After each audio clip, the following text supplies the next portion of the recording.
Ayan, magandang umaga po sa inyo. So, Lunes na Lunes. Ayan, mag-aalas 7. So, hinihintay namin yung bus, yung 6:50 time para papunta sa town center. Ihahatid ko siya sa cafe na pag-OJE niya, on the job experience. Hindi kasi siya sanay mag-bus. Ang eskwela kasi niya, dito lang sa may malapit sa amin. Kaya hindi siya nagbabas talaga. Everyday naglalakad lang siya. Nakakapunta siya ng town mag-isa niya, pero hanggang town center lang. Itong pupuntahan namin ngayong umaga, medyo malayo. Malapit ito sa bahay nila, nila Paring Francis. Yan. So ngayon tutulungan ko siya para sa next 5 days, siya na lang mag-isa. Yan. So explain ko lang kung paano nagwo-work yung work experience para sa mga year 10 dito sa UK. Kagaya ni Seb, yan, karaniwan itong binibigay para sa mga student para magkaroon sila ng experience sa mga trabaho, work experience or on-the-job training na tinatawag nila. Ito ay pagkakataon para sa kanila para maranasan nila kung ano yung pakiramdam ng pagtatrabaho sa totoong work setting. Yan. Ito ay tumatagal ng 1 to 2 weeks. Normally, during the summer term. Yan, buwan ng May hanggang July. So si Seb, ang na-assign sa kanila June, itong week na to. Bakit nga ba ito mahalaga? Yan. Siyempre, ang layunin nito para matulungan yung mga estudyante na maintindihan yung mundo ng tunay na trabaho. Magkaroon ng idea kung anong career ang gusto nila. Siyempre yan. At para din ma-develop nila yung skills tulad ng pakikitungo sa mga tao, teamwork, at siyempre yan, pagiging responsible. Like si Seb ngayon pa lang niya talaga may experience yung magko-commute siya mag-isa.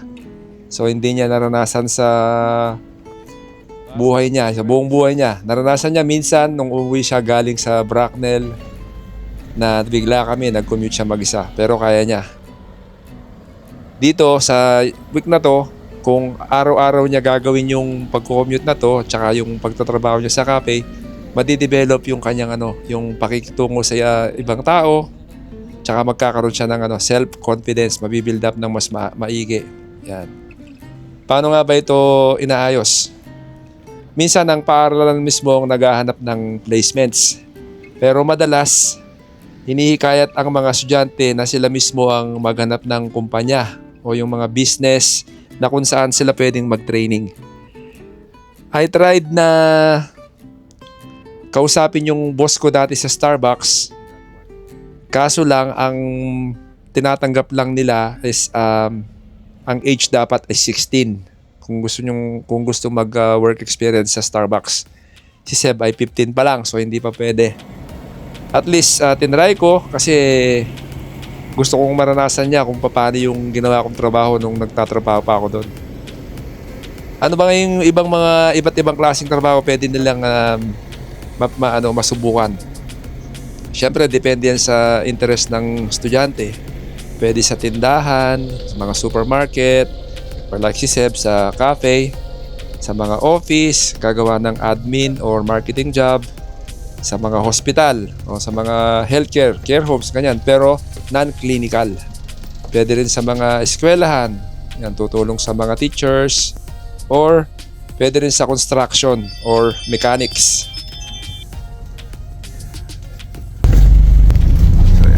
Sakay na kami sa pangalawang bus.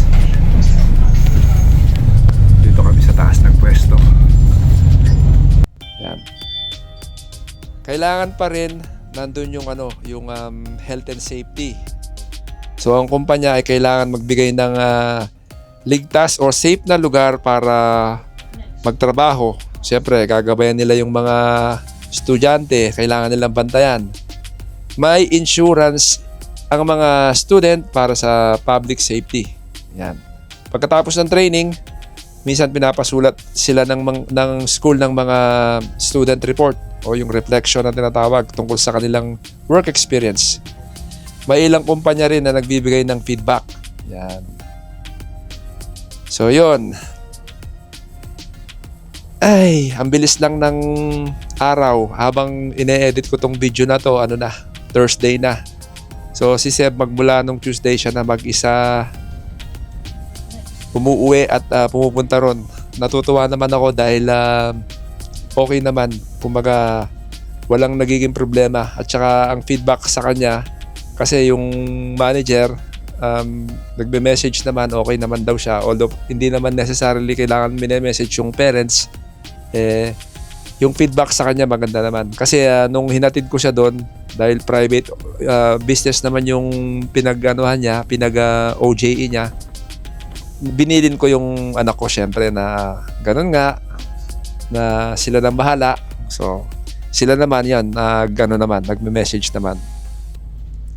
So, matatapos yung OJE niya tomorrow, Friday. Siguro na-publish na natin tong video na to pagka tapos ng trabaho niya. So, yun lang. So ayan, naglalakad na kami ni Seb. Yung cafe parang 6 minutes away from the bus stop. So maglalakad pa. Ayan. Parang Francis, malapit sa bahay nyo to. So medyo maaga kami. Mabuti na lang at nagpaaga kami dahil kung hindi mamayang konti rush hour na.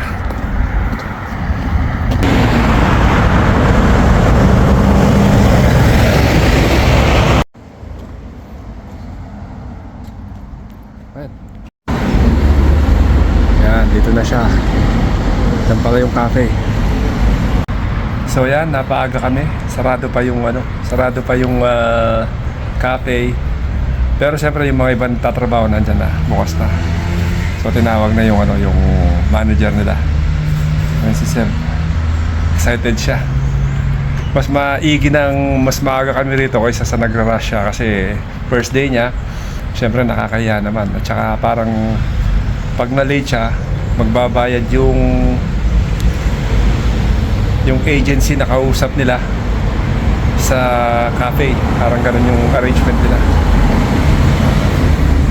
Excited si Pogi. So ito yung cafe, may lang siya sa tabi ng roundabout. Nandito sa Calcott. Iniwan ko na si Seb doon at ako'y nagpa-town center na. Medyo matagal ang biyahe pabalik dahil rush hour na. Napakadaming student na pumapasok. Mabuti na lang at medyo maaga yung alis namin. Ako ay uuwi na at day off din ni Mami Jo today. Pareho kaming off, kaya lang hindi kami pwedeng maghatid pareho dahil kailangan may kasama si Joakim na papasok din ng school. So si Joakim nakapasok na. Si Mami naman busy sa bahay niya na madaming ginagawa. Naglalaba, nagluluto. Yun daw hindi niya naluto kahapon ay iluluto niya ngayon kasi yun nga, Father's Day kahapon at ron siya ng vertigo. So ngayon okay na siya. Gusto niyang gawin yung mga hindi niya nagawa kahapon, today. Yan. So ako naman magta-transfer na sa bus number 19, yung sinakyan nating bus kaninang papunta. At uuwi na diretso sa bahay at tignan natin kung anong mga kailangan gawin. Habulin natin yung orange bus na yun, no? Yan, sakto. Hindi pa ako nag-aalmusal, gutom na ako. Alright.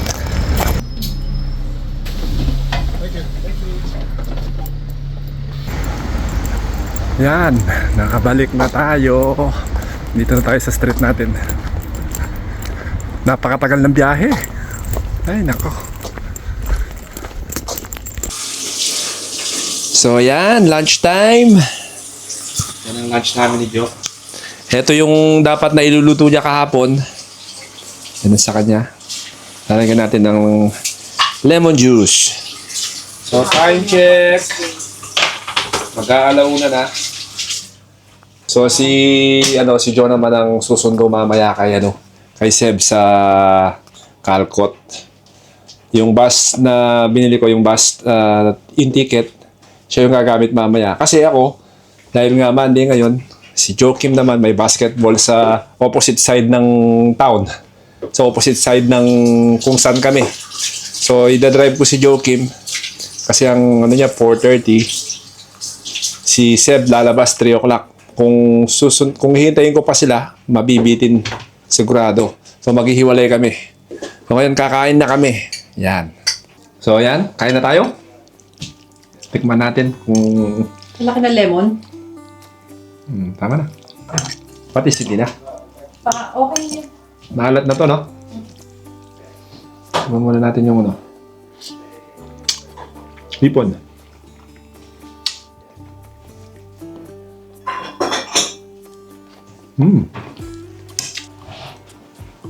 Kasi kapag ka-driver ka, hindi mo na nakikita yung ano eh.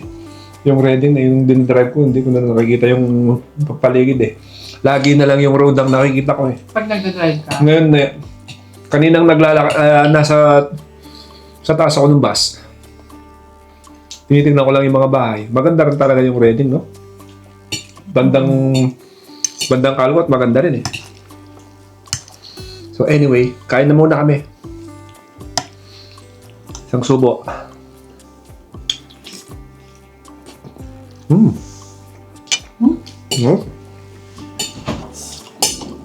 Nangamoy yung banana cake. Masyado kang busy ah. So ayan, after naming kumain, gumawa pala siya ng Subukan natin tong ano yan? Japanese siomai daw. Japanese siomai. Sana hindi sila Ayan. mabutas. Nagmamadali ka eh. Ano ka eh. Ayan oh.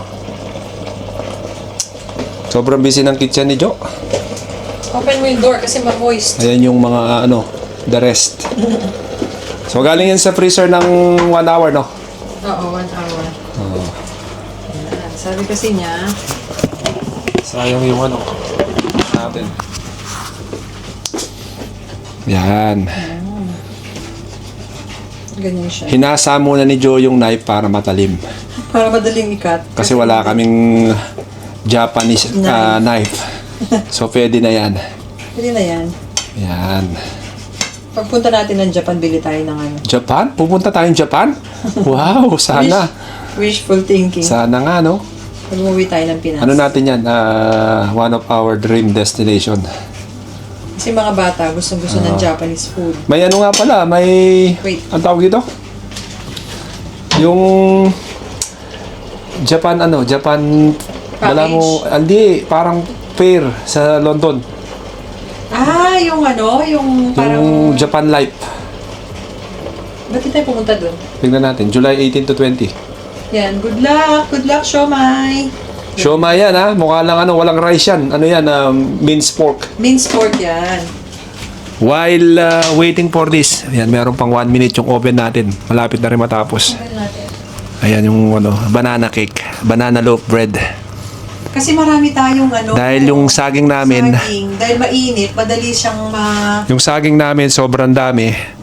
Mainit ngayon, bilis masira. So, hindi siya masira, ma-ripen. mararating din yun pag di... Ripen. Kasi ripen daw. Mabilis mahinog. So, ang ginawa ni Joe, na gano siya, banana loaf. Tama-tama yan sa kape. Yan. Alexa, timer